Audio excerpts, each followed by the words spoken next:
A mente criminosa do Dr. Seminal. Seja bem-vindo a esse vídeo. Se você gostar desse seu like, comente o que achou. A mente criminosa, do que se trata esse vídeo? Vou passar algumas impressões como leitor, ok? O Dr. Seminal ele já escreveu este outro livro da qual eu gosto muito, né? Mitos sobre a criminalidade. Ele fala sobre a personalidade criminosa e seu tratamento. A tese principal do Dr. Seminal é que existe uma personalidade criminosa. O que isso diferencia nos dias de hoje? Ele vai de contra a maré do senso comum de que dentro da psicologia o ser humano ele é condicionado a ter um ambiente, uma genética que vai determinar sua própria personalidade. Então, ele vai dizer aqui que não é assim que as coisas funcionam, ok? O ser humano não é um ser dotado sem liberdade, né? Ele não está descapacitado de agir porque está refém do próprio destino negativo. Ele vai contra essa maré do psicologismo moderno e vai falar, olha, existe uma personalidade criminosa que a gente consegue identificar, mas que não faz com que o sujeito esteja refém, como vítima, né, de um ambiente e uma genética, né? Antes de explicar um pouquinho, né, acho que é bom algumas explicações, né? Para quem não está ciente, quem não é do ramo, quem não é profissional da saúde mental, tem que compreender que, de acordo com profissionais da saúde mental, tais como Pavlov, Skinner e Companhia Limitada, eles vão fundamentar, juntamente com o conducionismo, essa corrente da psicologia, né, que existe, e também, né, se vocês preferirem chamar de behaviorismo, né, conducionismo e behaviorismo estão lado a lado, né, são sinônimos. E vocês podem compreender que se trata o behaviorismo, né? É basicamente colocar num patamar o ser humano onde ele se iguala a um bonobo, um orangotango, um macaco, um, um, um bicho sem uma capacidade de liberdade humana. Então, isso é absolutamente mentiroso. A gente sabe que isso é absolutamente mentiroso. Por que a gente sabe disso? Bom, basta olhar diversos tipos de pessoas que foram permeados por uma genética ruim e um ambiente ruim, e mesmo assim transcenderam na vida. Tem inúmeros exemplos de santos, por exemplo, e se você não quiser pegar na parte da religião, não precisa ir muito longe, veja a vida de algum famoso, por exemplo, algum sujeito que você conhece, e você viu, olha, o cara nasceu na favela, tem um pai bandido, a mãe era prostituta, e ele nem casou com uma prostituta, e muito menos se tornou um bandido, né? Então, ele teve uma capacidade de escolha. E essa escolha, o behaviorismo, essa corrente psicológica, ela nega. Nega por várias influências, desde o positivismo de Augusto Comte, desde outras influências filosóficas como o evolucionismo de Charles Darwin, enfim. Para o vídeo não ficar muito longo, para se transformar uma aula, né, eu não vou ficar, né, fazendo uma anamnese das ideias, né, vou simplesmente falar assim, olha, né, o doutor Seminal está batendo de frente contra esse senso comum. O senso comum na psicologia moderna é que o sujeito que está num ambiente ruim, numa genética ruim, ele está condicionado a ter um futuro X e Y. Então, é absolutamente uma postura determinista, né, nessa ala da psicologia, e que é absolutamente mentirosa. Qualquer um que tenha o trabalho de não ficar presos em teorias ocas, formulações, elucubrações mentais, você vê, olha, isso aqui é mentira. Não, você vê que não é uma regra, né, não é via de regra. Embora sim, vocês podem ver que tem uma pitada de verdade.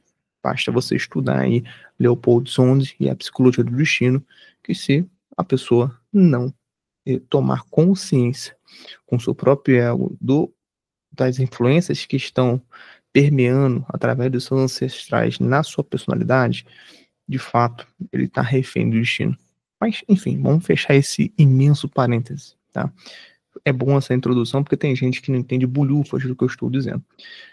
Dito isto, né, a mente criminosa ela vai salientar que de frente com essa questão de que o sujeito está obrigado a agir de determinadas formas, né, a tomar certas atitudes por causa do ambiente da genética, o doutor Seminal vai falar o seguinte: olha, existe uma personalidade criminosa, e para ter essa personalidade criminosa, ele precisa estar capacitado de algumas escolhas antes de poder chegar nesse tipo de vitimismo, né? Dizer que, olha, eu cheguei a ser um bandido, por exemplo, na vida, porque eu tenho geneticamente pessoas na minha família que são bandidos. Ah, eu cheguei a trair minha esposa, porque geneticamente eu tenho pessoas na minha família que traíram. Você entende que isso tira a responsabilidade da pessoa começar a olhar para si e ver que, sim, eu escolhi agir dessa forma, eu não sou vítima do meu próprio destino, eu escolhi.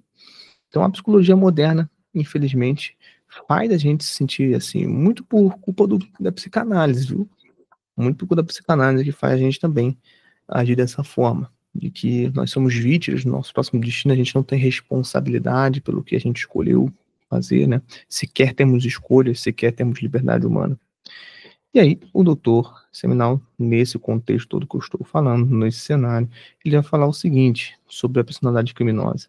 Se um homem, mulher ou criança tem todas as características que eu estou descrevendo, de egocêntrico, controlador, desonesto, irresponsável e insensível, em níveis extremos, este é um ser humano com uma visão radicalmente diferente de si mesmo e do mundo em comparação com uma pessoa que tem uma vida minimamente responsável. Tal indivíduo tem uma personalidade criminosa. Então, essa é a definição que ele diz de personalidade criminosa, tá? Do doutor Seminal.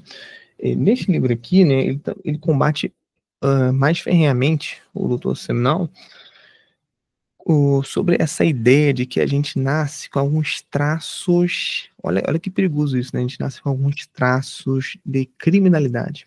Ou seja, se seu rosto for puxado para cá, se sua boca for assim, para lá, né, testa, você vai ter uma ruga, blá, blá, e isso pode indicar para muitos especialistas que você tem inclinações para ser um criminoso e, portanto, deve ser, né, minimamente vigiado, não deve ser muito confiável. Vocês conseguem visualizar aonde isso gerou? O que isso, o que isso gerou na história da humanidade? Não é muito difícil a gente imaginar que vão ter sujeitos como a ideologia nazista, que, por ter uma influência absolutamente eugenista, assim como a psicologia moderna, tais como os citados Pavlov, né, o Skinner e etc., eles vão simplesmente pegar isso, né, universalizar, que é muito comum fazer isso, por influência também do positivismo, né, aceitar somente o científico, né, é o que Comte, né, trouxe como uma religião, inclusive, aceitar apenas o palpável, o científico, né, o recorte material da realidade e ignorar todo o resto, né, inclusive tudo que é imaterial. Isto parte, inclusive, da moral, né, a moral é imaterial, as ideias são imateriais, né, e, portanto, Deus é imaterial. E aí mesmo que as religiões são todas esquecidas. Nesse ínterim, vocês conseguem visualizar o quão perigoso é? Porque um sujeito que pode ser estudado na psicologia, peraí, deixa eu ver se foca, que tem um rosto, opa, que tem um rosto com alguns traços, né, de criminalidade, ele pode muitas vezes, se isso for aceito universalmente, ele pode muitas vezes ser preso sem cometer nenhum crime, só por aparentar ter cientificamente traços de um criminoso. Já repararam, né? O nível de perigoso que é esse tipo de psicologismo, esse tipo de ideia, né? Esse tipo de hipótese, se levada a sério. E aí vem, assim, a questão das raças, né? Que foi muito um assunto do século XX, que originou a Segunda Guerra Mundial, por causa da adesão disso aos movimentos nazifascistas e etc, etc. Tá? E vale a pena dizer, todos esses movimentos, né, ideológicos, nazismo, fascismo, etc, etc, todos eles são permeados pelo evolucionismo, todos eles são permeados por essa ideia da ciência pura, a ciência como resposta para todas as coisas, né? Todos eles têm esse discursinho de que eles vão querer assassinar judeus porque eles são inferiores racialmente. E eles vão dar todos os embasamentos científicos para isso. O que demonstra o seguinte, né? Ciência é apenas um método. Não deve ser levado como se fosse uma espécie de religião. Há muitas pessoas que tentam trazer essa dicotomia, ciência ou religião. Isso é uma coisa absolutamente de ineptos, de pessoas que não estudaram bolhufas, nem 2 minutos, para descobrir que, por exemplo, quem criou o método científico, se não um próprio frade dominicano, né? Quem que criou a teoria do Big Bang, se não um padre católico. Então, assim, a ciência e a religião esteve sempre lado a lado. É uma besteira dizer uma babojada dessas, né? Bom, e aí eu recomendo a vocês esse livro, porque vocês estão vendo que o assunto é extenso, né? Há muito o que se falar, né? Do que se trata dessa personalidade criminosa, como identificar, né? Como a gente estava conversando até aqui. Então, assim, ele vai tratar de várias coisas dentro do livro. O Doutor Seminal, ele vai tratar o erro na identificação das causas do crime, esse é o capítulo 1. No capítulo 2, ele vai tratar dos pais que eles não transformam as crianças em criminosos. A criança rejeita os pais, né? Então, o capítulo 3, ele, pressão dos colegas, não há desculpas para o crime. Capítulo 4, que a escola vá para o inferno, entre aspas, né? Capítulo 5, o trabalho e o criminoso, enfim, né? Eu acho sempre bom ler um pouquinho do sumário para vocês verem o que tem dentro do livro, tá beleza? Se você quer esse livro com desconto, acesse o cupom aí embaixo com o link, tenha 5% de desconto na compra, beleza? Se você se interessar mais, eu dou aulas semanalmente aos sábados às 7h30 da noite. E você pode entrar no grupo do WhatsApp para participar ao vivo e gratuitamente comigo, ok? Grande abraço e até a próxima.